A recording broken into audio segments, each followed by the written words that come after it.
Shabbat Shalom, estamos aqui mais uma vez para trazer a Parashá dessa semana, Vaishlach, e ele enviou. Está em Gênesis capítulo 32, versos 4 até o capítulo 36, versos 43. Parashá da semana, 14 de dezembro de 2024, 13 de Kislev, de 5.785. Vamos a ela então. Os tópicos da Parashá desta semana são 9 tópicos, distribuídos da seguinte forma: o envio de mensageiros, que é quando Jacó envia mensageiros para encontrar com seu irmão Esaú. Depois de 20 anos, eles voltam a se encontrar e Jacó manda mensageiros com um dote cada um para amenizar a possível raiva do coração de Esaú. O val de Jaboque e a luta com o anjo. Vamos ver quem é a figura desse anjo. Tem muitas versões, muitas possibilidades, muitas teorias, mas vamos ver segundo o que diz a Torá, quem é esse anjo. O encontro de Esaú e Jacó, definitivamente o encontro dele. Jacó levanta um altar em Siquém, Diná e os siquemitas, a traição de Simeão e Levi. Deus manda Jacó levantar um altar em Betel, a morte de Débora e os descendentes de Esaú. Algo muito interessante que nós temos a pensar nesse momento diz respeito aos altares que Jacó levanta em cada experiência que ele tinha com o Eterno, abençoado seja. Então, em cada experiência marcante na sua vida, ele então erguia um altar a Deus e ali invocava o nome do Senhor e estabelecia ali como um ponto de contato entre o Eterno, abençoado seja, e aquele local, como foi feito em Betel, como vimos na semana passada. A Parashá dessa semana, ela significa e enviou, e está escrita em Gênesis 32, 3 e 4, quando Jacó envia mensageiros para encontrar com Esaú, para amenizar a possível raiva que Jacó entendia que existia no coração de Esaú contra ele, e existia mesmo, porque Esaú estava indo ao encontro de Jacó com 400 soldados, 400 pessoas do seu exército para acabar com a vida de Jacó. E Jacó, sentindo isso, sendo alertado por Deus a esse respeito, ele então envia mensageiros com dotes, grandes dotes, para amenizar o coração de Esaú, para que esse não se levantasse contra ele, Esses mensageiros são tomados na tradição como anjos e tinham a missão de reconciliar Jacó e Esaú. Isso é algo muito interessante, porque antes de Jacó e Esaú se encontrarem, Jacó envia mensageiros para encontrar com Esaú, e Esaú envia também mensageiro para encontrar com Jacó. Esses mensageiros é tido pelos sábios rabinos da Torá, que são anjos enviados da parte de um e de outro, para que esses pudessem intermediar a paz entre os irmãos. O outro ponto também interessante é que Jacó, conhecendo o coração de Esaú, voltado ao material, voltado à riqueza, voltado às conquistas, ele envia centenas de gados para apaziguar o seu coração, apaziguar o coração de Esaú, porque ele entende que uma pessoa que é ligada a essa terra, a esse plano, por questões materiais, ela pode sim ser dobrada, desde que aquilo que Jacó iria enviar pudesse tocar no coração de Esaú, dado a sua grandeza, a grandeza do seu presente, E Jacó também ele faz algo bem interessante, que ele sai com a família e faz com que a família atravesse o rio, o Val de Jaboque, e ele fica na margem anterior, antes de atravessar, para que ele pudesse ter a possibilidade de ver sua família salva. Então ele atravessa a família e fica esperando o que Deus estava reservado para ele. E ele então, nessa noite, nós vamos ver com mais detalhe, nessa mesma noite ele encontra com um anjo, né, e eles lutam até o dia seguinte, quando o anjo então sai da presença de Jacó. Mas vamos ver isso também com mais detalhes, né? A Paraxá, ela é dividida da semana, ela é dividida entre porções que nós lemos no domingo, na segunda, na terça, quarta, quinta, sexta e sábado. E cada dia tem uma porção para esse dia. Então o que é que nós fazemos? Nós lemos a porção no dia que essa porção está destinada. Então no primeiro dia da semana nós lemos a porção de Gênesis, capítulo 32, verso 4 até o capítulo 32, verso 13. Então esses 9 versículos é o que a gente lê no dia primeiro, que é o domingo, e assim sucessivamente com os outros dias. Por esse motivo é que quando termina cada paraxá, eu envio para vocês na última folha, na última apresentação, no último slide, a paraxá do dia seguinte, ou seja, que começa amanhã, na segunda-feira, no domingo, com as porções diárias para que a gente possa ler diariamente. Essa porção diária é como um maná que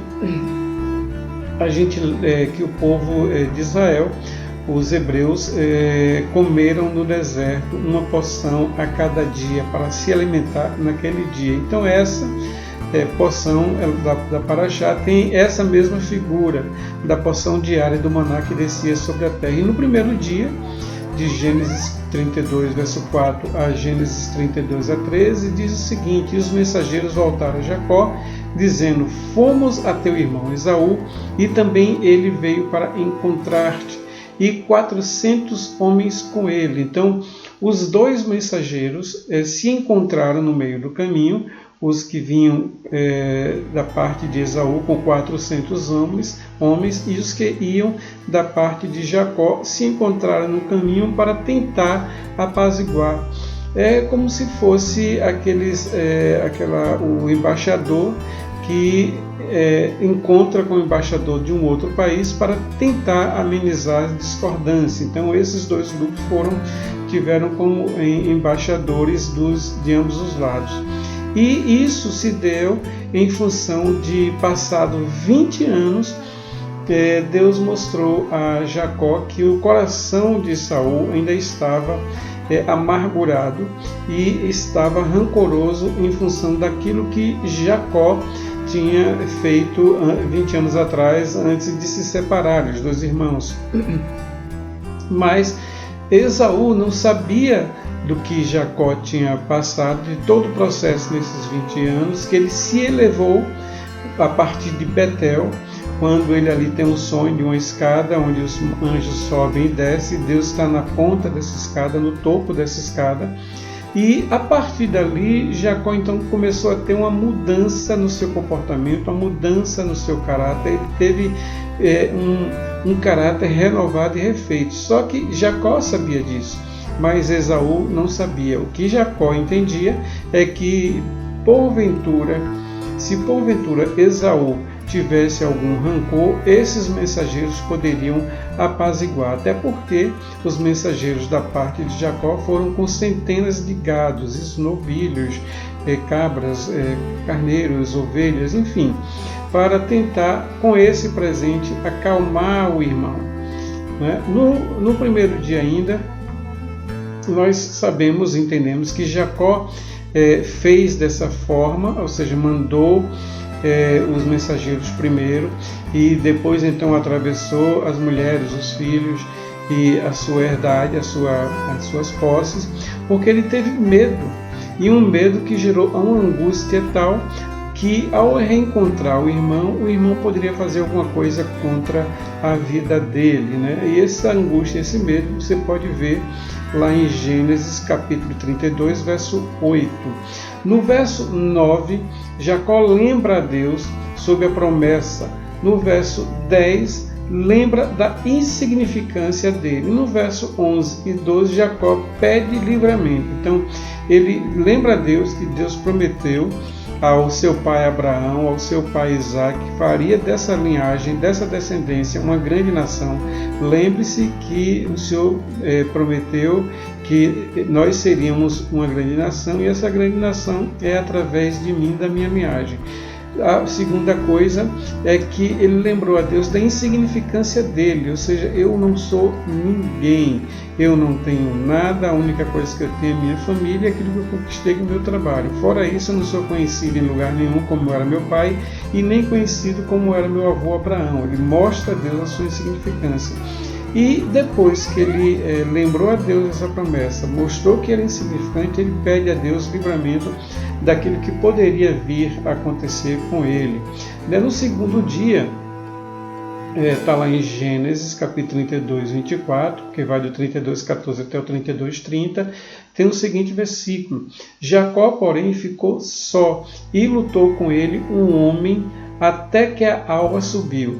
Quando Jacó faz com que sua família atravesse o Val de Jaboque, atravesse um grande rio, e chegue para o outro lado, e aí eles estariam seguros, com seus gados, seus servos e servas e tudo.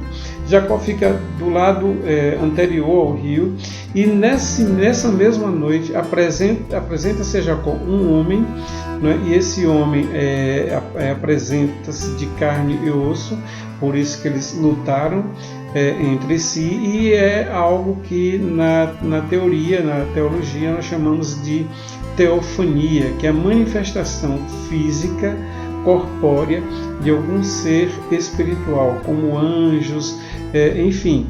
Essa manifestação, essa teofania, apresentou diante dele como um anjo e lutou contra ele. Esse anjo é o anjo de Esaú. Aí, nesse momento, entra um novo conceito. Cada um de nós temos um anjo, que comumente é chamado de anjo da guarda, aquele que está conosco. Lembre-se que o Salmo 91 fala sobre isso, né, que os anjos do Senhor acampam ao redor daqueles que o temem. Então, existe anjo acampado ao nosso redor, porque nós tememos ao Senhor. E esse anjo que se apresenta aí é o anjo de Esaú, que vem até Jacó para sondar Jacó e, se possível, matar Jacó. E nessa luta, nesse confronto que teve durante toda a noite, Jacó ele é vitorioso, ele ganha, ele vence com esse anjo. E nisso é que está a mudança do nome de Jacó, porque ele lutou contra anjo, lutou contra seres divinos, lutou contra homens com Labão, seus filhos, e venceu. Ele lutou durante toda a noite, e quando foi raiar o dia, então o anjo disse a Jacó para ele largar, ou seja, porque o anjo sabia que não iria vencer aquela luta, largar, porque ele poderia ir, porque a aparição dele era somente à noite. A aparição dele somente à noite diz respeito a uma questão do motivo pelo qual ele veio. Então, quem anda à noite, nós entendemos que há motivos não nobres, e era o caso desse anjo, que ele veio para matar Jacó. E ele não se permite ficar mais ali, e diz que vai sair, e Jacó não deixa. Jacó segura o anjo e não deixa ele sair até que ele viesse a abençoar Jacó. E o anjo disse, está aqui em Gênesis 32, verso 26, deixe-me ir, porque já vem a alva, subiu. Ou seja, o sol está nascendo. Porém, Jacó disse, não te deixarei se não me abençoares. E fica nessa luta, o anjo querendo fugir, o anjo querendo sair, porque via a luz, e Jacó iria ver a feição dele, porque durante a noite a feição fica turva, e Jacó dizendo, não, você não vai sair, ou seja, eu vou te expor à luz, eu vou ver seu rosto e saber quem você é, mas você só vai sair daqui se você me abençoar. Então, existem alguns códigos aí que nós temos que perceber. né, nessa passagem dos textos originais revelam o seguinte. O primeiro ponto é que o anjo não podia aparecer durante o dia, por ser um anjo adversário, no caso, o anjo de Esaú. Porque se aparecesse durante o dia, o próprio Jacó iria saber que aquele anjo era da parte de Esaú e iria também, a partir daí, conhecer a pessoa ou a figura do anjo. E o segundo diz respeito ao nome do anjo, que era Inquisidor. E por que o nome do anjo era Inquisidor? Vamos para frente que nós vamos entender com mais clareza. E disse-lhe, ainda no dia segundo, e disse-lhe, qual o teu nome? Perguntou, né? E disse ele, Jacó. O anjo pergunta para Jacó, qual o teu nome? E disse ele, primeira pergunta, primeiro inquérito que o anjo faz, qual o teu nome? E ele diz, Jacó. Então disse, não te chamará mais Jacó, mas Israel, porque como príncipe lutaste com Deus, ou seja, com o anjo, com o ser divino, e com os homens, e prevalecestes. Isso está em Gênesis capítulo 32, versos 27 a 28. E esse é o grande dia de Jacó. Por quê? Porque todo o esforço dele dos 20 anos, nesse dia, nessa noite, nessa luta, ele muda o caráter dele, daquele que era um suplantador para ser chamado de Israel. Ou seja, dentro de Jacó existia uma nação, porque o nome dele é mudado de Jacó para Israel, consequentemente, se seu nome é Israel, dentro dele está a própria nação Israel. Até porque os 12 filhos de Jacó dão origem às 12 tribos de Israel. Isso são 12 tribos de Israel e 12 tribos de Jacó. Consequentemente, essas 12 tribos, ou seja, o próprio Israel, saiu de dentro de Jacó, que agora passa a se chamar Israel. Ou seja, dentro de uma pessoa pode ter uma nação inteira. No terceiro dia, diz o seguinte, chamou Jacó o nome daquele lugar Peniel, porque dizia, tenho visto a Deus face a face, e a minha alma foi salva. E saiu-lhe o sol quando passou a Peniel, e manquejava da sua coxa. Existem também alguns códigos aí que a gente tem que perceber. Primeiro, o que quer dizer tenho visto a Deus face a face? Lembre-se que Moisés pediu para ver a Deus face a face, e Deus disse, não, ninguém poderá ver o meu rosto face a face e continuar vivo. E Deus coloca Moisés em uma rocha, em uma fresta de uma rocha, e diz, eu vou passar, e quando eu passar por aqui, eu tirarei a mão dessa fresta da rocha, e através dessa fresta da rocha você me verá pelas costas, porque nenhum homem poderá ver a Deus face a face e continuar vivo. O código que ele viu não era necessariamente Deus, mas a manifestação física de um anjo de Deus. Mesmo esse anjo sendo de Jacó, mas Jacó de Esaú não cria anjo. Quem cria anjo é Deus e concede esse anjo para ficar com uma pessoa ou outra. Então, de maneira que, ao ver um anjo, automaticamente você vê a divindade, você vê a glória de Deus. Até porque, segundo o judaísmo, segundo principalmente a Cabalá, os anjos eles são manifestações do próprio Deus, ou da luz do próprio Deus, a passar pelos mundos. Então, o judaísmo entende, a Cabalá existe, que existem 4 planos espirituais, e quando a luz de Deus passa por cada um desses planos, essa luz se manifesta através de uma criação. Ou seja, a criação da terra. Lembre-se que lá em Gênesis, que Deus criou em primeira coisa foi a luz, em primeira criação foi a luz. Então, quando essa luz da criação passa por esse plano, ela gera as novas criações. Então, os anjos são o próprio Deus manifesto pela sua luz ao atravessar um plano que é um filtro. O segundo código, quem se relaciona intimamente com Deus tem um seu andar diferente. Quando Jacó luta com o anjo, e sabendo o anjo que ele não vai deixar, sabendo o anjo que Jacó não o vai deixar sair, ele então fere a juntura de Jacó. O que é ferir a juntura? Às vezes algumas pessoas pensam que é cortar o músculo, cortar a carne, mas a juntura é a ligação entre a cabeça do fêmur e o quadril. A cabeça do fêmur e o quadril de Jacó foram deslocadas e os nervos foram tocados. A dor que ele sentia era muito grande, porque a cabeça do fêmur tinha sido deslocada. Com a cabeça do fêmur deslocado, o andar dele não teria como ser outro senão manquejando e com dores. E aí entende-se também que ele fez de um galho como se fosse uma muleta e continuou andando com aquela muleta, mesmo sentindo dor, porque o objetivo dele não era sentir a dor, apesar de estar sentindo, mas é encontrar com Esaú e corrigir o seu passado.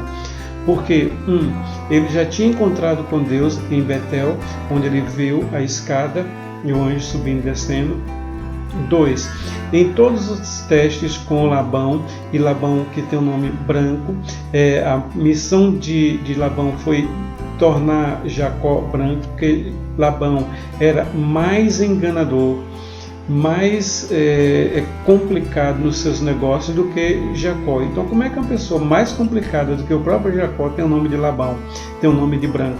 Porque branco era a obra que ele iria fazer em Jacó, fazendo com que Jacó experimentasse do seu próprio remédio, porque Labão enrolou Jacó com o primeiro casamento, depois enrolou com o segundo casamento, e os textos dizem que no último período, ou seja, nos últimos 7 anos da vida e da relação de Jacó com Labão, o salário de Jacó foi mudado 10 vezes por Labão em função da ganância de Labão. Então ele foi traído e traído e traído e traído. Se for somar aí, seriam 12 vezes 10 dos salários que foram modificados para menos, é claro, e 2 das 2 esposas. E ele, sentindo isso tudo, amargou e só vinha à mente aquilo que ele tinha feito contra o próprio irmão. Por esse motivo de ele saber o gosto amargo que tem uma traição, é que ele então imaginou a possibilidade de Esaú vir com toda a força como ele vinha, com toda a violência como ele vinha, para dizimar da terra o seu próprio irmão, porque ele tinha experimentado.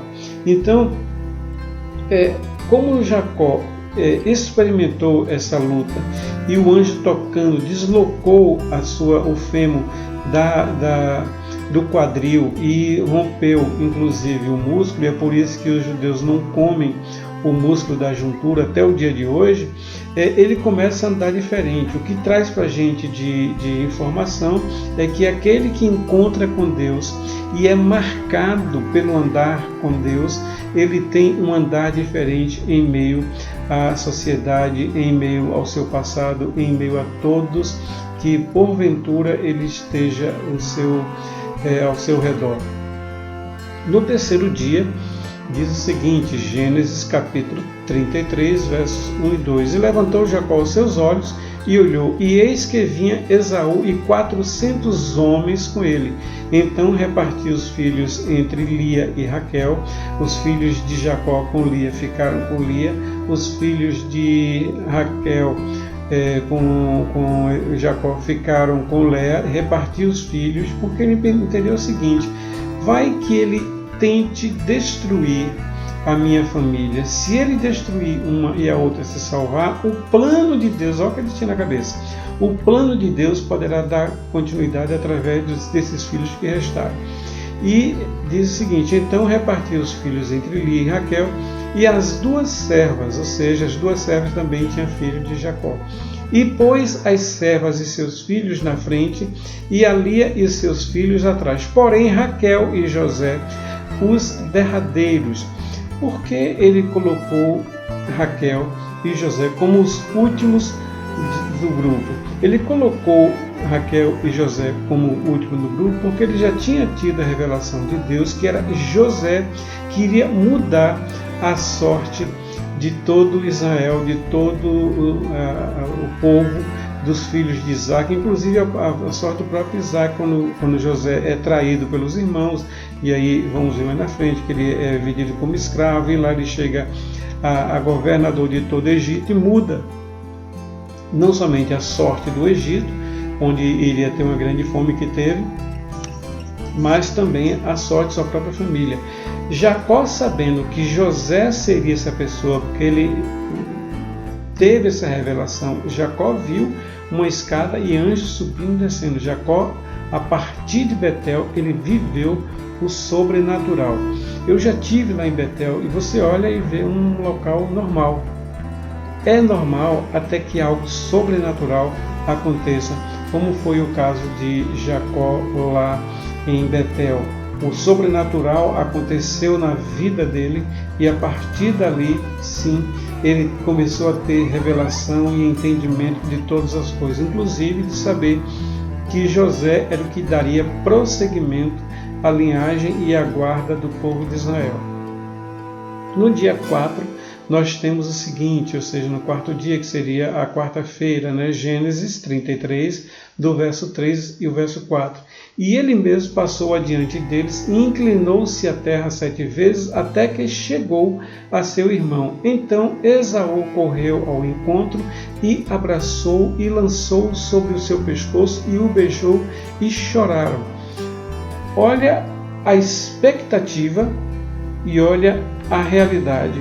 E o que existiu entre a expectativa que Jacó tinha, que poderia ser morto a ponto de dividir a família para ir em grupos, em bandos, deixando até José por último, inclusive os rebanhos também divididos em bandos, para poder, caso alguém sobreviva, ele ter como dar continuidade à família.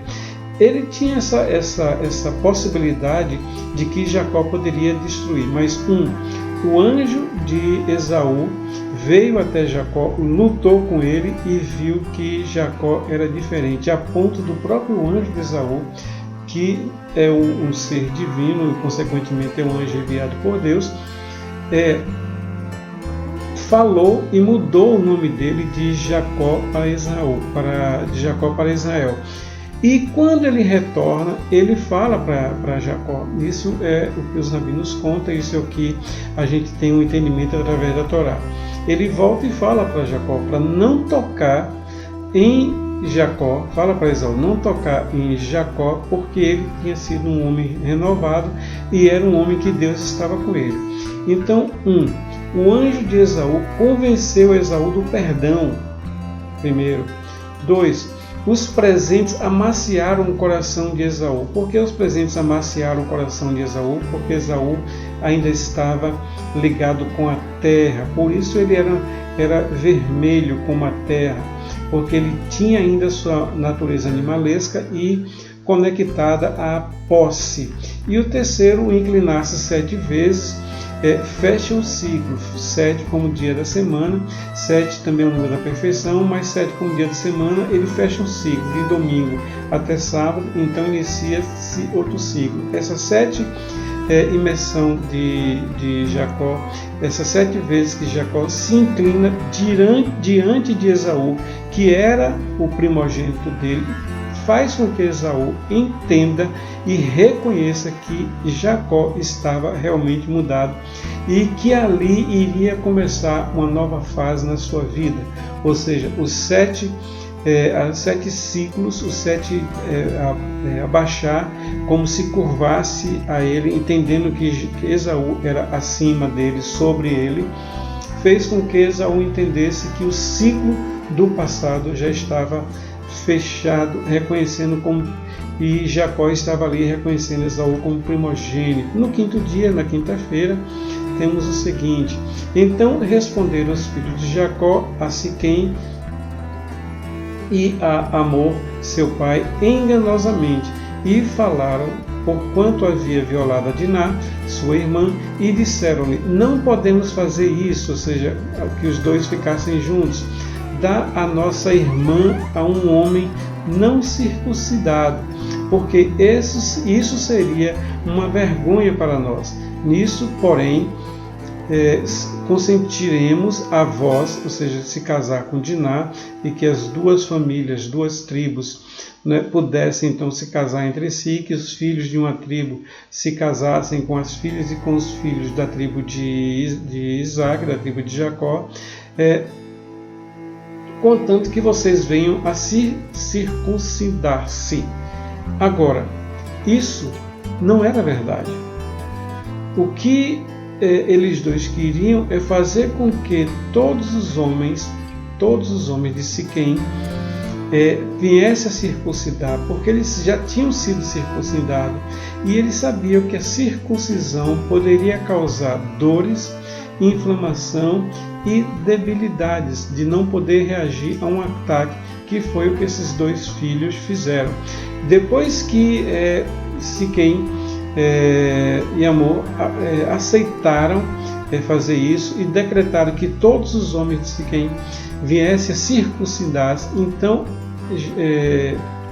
os dois irmãos vieram então e fizeram o seguinte: entraram na cidade e dizimaram todos os homens da cidade, e dizimaram tudo, e levaram tudo, e destruíram a cidade.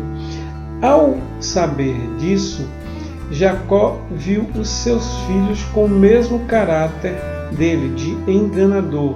Isso entristeceu de tal forma que a Bíblia fala a esse respeito, que Jacó conheceu, e aí a Bíblia se cala. Por que a Torá se cala? A Torá se cala devido a Jacó ver nos seus próprios filhos o seu próprio caráter. A mensagem que a gente tira a partir daqui, a lição que a gente tira a partir daqui, é que temos que ajudar os filhos a não ter ou manifestar o mesmo caráter dos pais. Você que tem filho, você que tem pai, entenda que é possível que os seus defeitos, que as suas debilidades passem para a geração seguinte. Por isso que nós vemos muitas vezes as debilidades dos pais passarem para os filhos, o que algumas correntes chamam de maldição hereditária.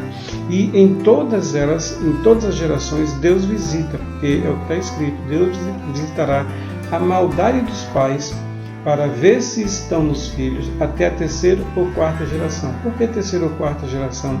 Porque depois daí, se não tiver, a geração daquele pai, daquela pessoa está livre. Então, busque com amor corrigir as debilidades que seu filho tem, que parecem com as debilidades que você tenha, porque provavelmente ele vai passar pelas mesmas dores que você passou. No sexto dia, diz o seguinte, Gênesis 35, 18 e 19: E aconteceu que, saindo-lhe a alma, quem que saiu a alma? De Raquel. Saindo-lhe a alma, chamou o filho que ele estava dando à luz naquele momento de Benoni, mas seu pai chamou de Benjamim. Assim morreu Jacó e foi sepultada no caminho de Efrata, que é Belém. Então, vamos perceber algo aqui muito importante. Quando foi dado à luz, a própria Raquel balbuciou o nome de Benoni, o que me trouxe tristeza. Mas Jacó, com o entendimento que ele tinha, disse: não, Benoni não, o nome dele vai ser Benjamim, filho da minha alegria, porque Raquel era a alegria, o amor do coração de Jacó. E esse último filho era o filho da alegria dele. Tanto é que quando José é vendido para o Egito, ele fica com Benjamim, que passa a ser o mais novo, e ele até se recusa a enviar Benjamim, porque ele tinha receio de perder a Benjamim, assim como perdeu Jacó. Uma outra coisa também interessante é que a gente vê como é que funciona o casamento para Deus. Nesse local, Raquel foi enterrada sozinha no caminho para Belém. Todavia, Abraão e Sara foram enterrados lá em Macpela, em Manre, nos Carvalhais, em Hebron. Foram enterradas lá na capela de Macpela, Abraão e Sara. Isaac e Rebeca foram enterrados lá também, nessa capela, e Jacó e Lia, o primeiro casamento, foi enterrada também lá em Macpela. Por quê? Porque para Deus o entendimento da família estava entre Abraão e Sara, Isaac e Rebeca, e Jacó e Lia. E Raquel foi enterrada em outro lugar. Isso desmereceu Raquel de forma nenhuma. De forma nenhuma desmereceu Raquel. Tanto é que foi em Belém onde Raquel foi enterrada, de onde Jesus nasceu. Então não é uma questão de demérito, é uma questão de aliança de família. O primeiro casal, Abraão e Sara; o segundo casal, Isaac e Rebeca; e o terceiro casal, Jacó e Lia, que forma aí os patriarcas do povo de Israel até os dias de hoje. Vamos ver Gênesis capítulo 29, versos 29 e 31. Aqui eu tenho o 29. Depois ordenou-lhes e disse-lhes: eu me congrego ao meu povo, sepultai-me com os meus pais na cova que está no campo de Efron, o Heteu, na cova que está no campo de Macpela, que está em frente a Manre, na terra de Canaã. Então aí é um pedido para que eles fossem enterrados na terra de Canaã, que era a terra dele. E essa terra, onde ele foi enterrado, a terra no campo de Macpela, nos cavalhais de Manre, ali na região de Hebrom, foi uma terra que Abraão comprou. É posse de Abraão, a qual Abraão comprou com aquele campo de Efron, o Heteu, por herança de sepultura. Ele comprou aquele campo para enterrar Sara. Você pode ver isso nas paraxás anteriores, que está aí tudo no canal. E o 31 diz assim: ali sepultaram Abraão e a Sara, sua mulher; ali sepultaram a Isaac e a Rebeca, sua mulher; e ali eu sepultei Lia. O próprio Jacó já havia sepultado Lia, e agora ele estava sepultando Raquel. Não é? No sexto dia também temos o seguinte: o falecimento de Raquel aconteceu em 1553 antes da era cristã, ou seja, antes de Jesus Cristo ter vindo à Terra, o que dá em torno aí de 3.553 anos atrás.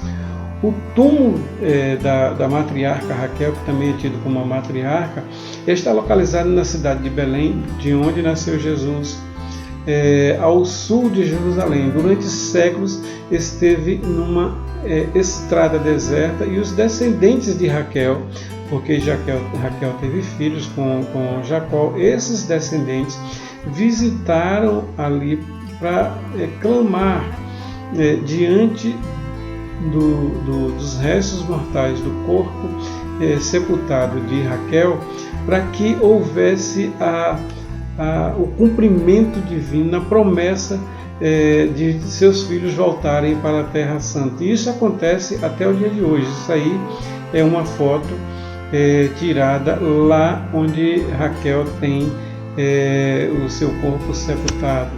No sexto dia também nós vemos aqui o túmulo dos patriarcas Abraão, Isaac e Jacó, junto com sua esposa, que está aí em Macpela. Essa é a região de Macpela, e nessa edificação, nesse prédio aí dentro é que está os mausoléus de Abraão, Isaac e Jacó e suas respectivas esposas.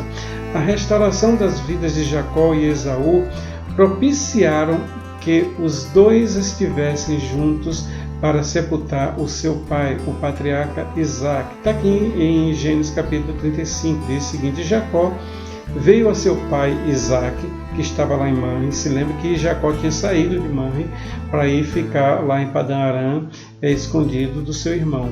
E essa união que eles agora têm propiciou que Jacó viesse a ter com Isaac onde estava seu pai, e eles dois juntos, os dois filhos, pudessem agora em paz enterrar o seu pai. Então a última coisa que Jacó viu foi os seus filhos em paz. E Jacó veio a sepultar seu pai Isaque e mãe a Kiriat Arba, que é Hebron, onde peregrinaram Abraão e Isaque. E foram os dias de Isaque 180 anos. Isaque expirou e morreu, e foi recolhido ao seu povo, velho e farto de dias, e Esaú e Jacó, seus filhos, o sepultaram. Então a reconciliação permite muitas bênçãos, inclusive em momentos como esse. A reconstrução da família. A reconciliação é fundamental para que haja paz e prosperidade. É por esse motivo que o mundo busca que o Oriente Médio esteja em paz, que eles se reconciliem, porque ali são irmãos que estão em briga, em guerra, todo o tempo. E a busca que eles entrem em paz, porque ele entrando em paz, há reconciliação em todo lugar. E para a gente entender como é que funciona isso, no 7º dia, nós vemos a Paraxá, ela citando todos os filhos de Esaú, os filhos e netos de Esaú. E aqui eu montei um diagrama só para a gente ter uma ideia gráfica de como funciona essa linhagem a partir de Abraão. Então Abraão teve 2 filhos, teve aqui Ismael e aqui teve Isaque.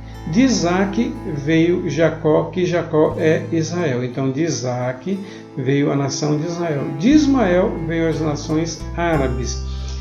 Isaque teve 2 filhos, Jacó e Esaú.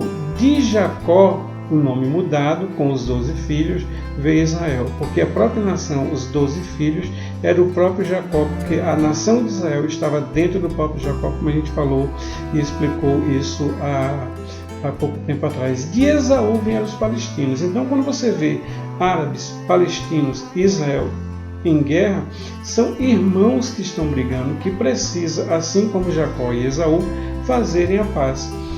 Haverá essa paz, mas vai ser uma falsa paz, porque a palavra de Deus nos diz que haverá uma falsa paz, a ponto de dizer assim: quando ouvirem de segurança e paz no Oriente Médio, haverá repentina destruição. Por quê? Porque no coração deles, que estão contra Israel, digo contra Israel, por questões que nós falamos na paraxá anterior, eles vão se aquietar, mas por um pouco tempo, e depois então vão voltar de novo contra Israel. No paraxá anterior nós falamos isso aqui. Tem até um filme, From the River to the Sea, que é desde o rio até o mar, ou seja, desde o rio Eufrates até o mar Mediterrâneo, que é toda a terra de Israel. A Palestina quer ser livre. Livre de quem? De todos os israelenses, de todos os judeus. Eles querem dizimar. E como nós falamos também na paraxá anterior, isso é um desejo da Turquia. Erdogan já falou isso, vocês podem ver matérias a esse respeito. E um desejo também do Irã de exterminar com Israel e passar toda a terra de Israel, que é do rio Eufrates até o mar Mediterrâneo, para os palestinos. Agora vamos ver aqui uma coisa bem interessante, uma estatística bem interessante. O mundo árabe tem 423 milhões de pessoas. Os palestinos no mundo são 14,3 milhões de pessoas. Os judeus no mundo são 13 milhões de pessoas. Judeus, isso quer dizer que é só da tribo de Judá. As outras tribos de Levi não estão contadas aqui. Até porque no ano 70, quando houve a destruição de Israel, os israelitas que moravam em Israel foram lançados para fora de Israel, e ficou basicamente a tribo de Judá e a tribo de Benjamim, mas a tribo de Judá, por isso nós chamamos os judeus. Mas aqui nessa contagem é somente de judeus, falta ainda as outras tribos, que pode aumentar isso, que aumentará com certeza esse número para muito mais. Os descendentes vivos dessas pessoas, ou seja, do mundo árabe, dos palestinos, dos judeus, ou seja, de Isaque, de Ismael e de Esaú, são 450 milhões de pessoas em todo o mundo. A população do mundo é 8 bilhões. Isso aqui corresponde a 5,6%. Se diz assim, é pouco? Não, não é pouco. através de um homem, é que 450 milhões de pessoas hoje, atualmente, existem nesse mundo. Isso é cumprimento de profecia, quando Deus disse a Abraão: farei da sua nação igual a grãos da areia e estrelas do céu. Os descendentes de Abraão, da população abraâmica viva hoje, são 450 milhões, ou seja, 2 vezes a população brasileira, que em continente nem se compara, tendo em vista, em território nem se compara, tendo em vista que o território de Israel cabe dentro de um estado de Sergipe, por exemplo. Tá? Então, é o cumprimento de uma grande nação. Nos dias de hoje são 400 milhões. Se vocês for olhar todos que já viveram de Abraão até aqui, a gente vai entender que é um número como a areia do mar e como estrelas no céu. Quanto à religião abraâmica, nós temos a judaica com 15 milhões de judeus no mundo que professam a fé. Não é a pessoa que nasceu na Judéia, mas que professa a fé judaica, que são judeus. São 15 milhões no mundo. O Islã é 1,9 bilhão e cristã 2,4 bilhões. E por que o cristão está vindo aqui? Porque o cristão também ela é uma religião abraâmica, tendo em vista que Abraão veio e trouxe a religião, a Torá, os ensinamentos, o credo em um único Deus, até os dias de hoje. E quando nós pensamos nos cristãos, não pensamos apenas nas pessoas que acreditam em Cristo, mas que acreditam em Cristo, no Deus de Israel, no Deus de Abraão, no Deus de Isaac, no Deus de Jacó. Por isso é uma religião abraâmica, 2,4 bilhões. Um total de 4,3 bilhões de pessoas no mundo são descendentes ou são conectadas à religião abraâmica, o que corresponde a 53,75% das pessoas no mundo vem de uma linhagem espiritual de Abraão. Isso é o cumprimento de uma profecia que Deus, lá no capítulo 12 de Gênesis, diz para Abraão: sai da tua terra e da tua parentela, da terra que eu para a terra que te mostrarei, e farei de você uma grande nação, e quem te abençoar será abençoado, e quem te amaldiçoar será amaldiçoado. O que é que eu tiro como exemplo? Vamos abençoar o povo de Israel, vamos abençoar a linhagem de Abraão, vamos orar por Israel, vamos orar por a linhagem de Abraão, porque tem promessa embutida nessa profecia que Deus deu a Abraão, que aqueles que amaldiçoarem serão amaldiçoados e aqueles que abençoarem serão abençoados. Por isso nós vemos que todos aqueles que se levantam contra Israel têm caído ao longo da história. Os egípcios se levantaram, caíram. Hoje o egípcio tem a menor moeda de valor ali no Oriente Médio. Os persas não existem mais, a Babilônia sumiu do mapa, Roma, que foi o último, lá na década de 400, Roma foi a queda total de Roma, do Império Romano, deixou de existir. Todos esses impérios que se levantaram contra Abraão para amaldiçoar a descendência de Abraão caíram e não existem mais. Israel continua existindo. Um dos pilares da nação brasileira, que é crer em um único Deus, e isso nós temos uma população percentualmente enorme, beira a 80% da população brasileira. Ela é uma população abraâmica, cristã, quer seja católica, apostólica romana, quer seja protestante ou de qualquer outra linha, ou espírita, mas que são cristãos. Eles oram por Israel, e por esse motivo, apesar de muitas dificuldades que nós temos, somos abençoados. O rei Davi, ele fez a oração mais esplêndida no que diz respeito a amor por uma nação, quando ele ora por Jerusalém, em um salmo E isso tem cânticos também em Jerusalém, onde ele diz: ó Jerusalém, Jerusalém, se eu me esquecer de ti, que a minha língua grude no céu da minha boca e que meus olhos saltem da sua órbita, se eu me esquecer de ti, ó Jerusalém. Olha que poesia, olha que poema de amor e declaração de amor de um homem que é segundo o coração de Deus, de um homem do qual Jesus Cristo descendeu, de um homem que é o único tabernáculo que Deus disse que iria levantar, como lá em Atos fala, que o tabernáculo de Davi será levantado, e o tabernáculo de Davi é o louvor onde aquele que tem um coração puro e mãos santas vai invocar. Não tem a ver com paredes, apenas homens e mulheres santos que invocam o Senhor Deus em nome de Jesus, através do poder do Espírito Santo. Então, é esse amor que temos que ter por Israel, é esse amor que temos que ter pela linhagem de Abraão, porque a linhagem de Abraão, mesmo nós não sendo filhos de Abraão, legítimos, somos agregados ao povo de Israel e oramos todos os dias pelo povo de Israel para que traga paz a seus muros. E nisso somos abençoados, guardados e somos por Deus dirigidos em todas as coisas, né? O Maftir de hoje está em Gênesis 36, verso 40 até o 36, verso 43. E esses são os nomes dos príncipes de Esaú, segundo as suas gerações, segundo os seus lugares, ou seja, as regiões onde eles estão, com os seus nomes: o príncipe de Tima, o príncipe de Alva e o príncipe de Jetete.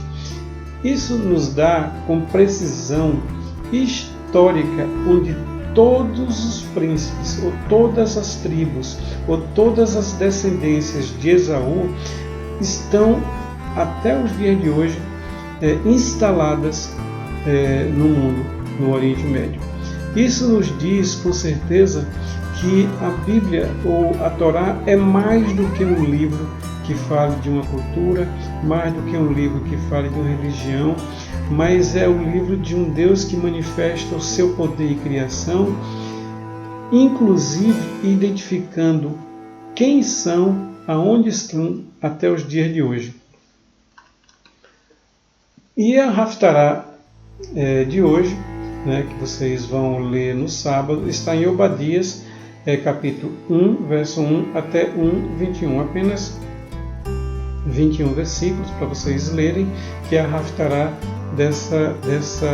desse dia. A Haftará, como eu falei, é uma inserção, uma inclusão, uma adição a Parashá. Então, a Parashá nós lemos e estudamos os livros da Torá, no caso aí foi Gênesis, né, 32, 4 até 36, 43, e o livro de inclusão que tem relação com o que nós estudamos está em Obadias, capítulo 1, verso 1, e até o capítulo 1, verso 21.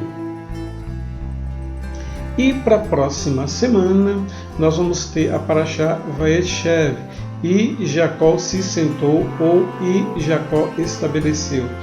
Eu preferi deixar se sentou e se estabeleceu, porque muitas vezes nós lemos na Torá, lemos na Bíblia, alguma expressão que a gente não entende de imediato o que ela significa. A gente pensa que se sentou seria ele chegou em algum local e se sentou, né? Mas na verdade o que está dizendo ali, se estabeleceu. É a mesma coisa que acontece quando Jesus encontra Lázaro, que ele diz assim: Lázaro está dormindo.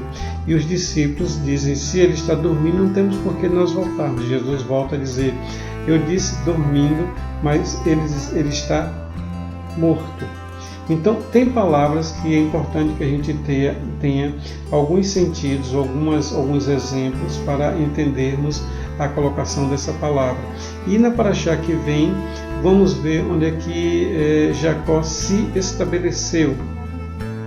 E aí você tem, a partir de amanhã, domingo, todas as porções diárias, né, de domingo até sábado, mais o Maftir, né, que é a conclusão. Maftir quer dizer conclusão, a Haftará quer dizer inserção, até sábado que vem. Shavuot, boa semana para todos, que Deus nos abençoe e que nós possamos, como Davi, amar a Jerusalém, amar a Israel e orar por Israel, porque nisso tem uma bênção embutida para todos nós. Shavuot, até a próxima semana, querendo Deus.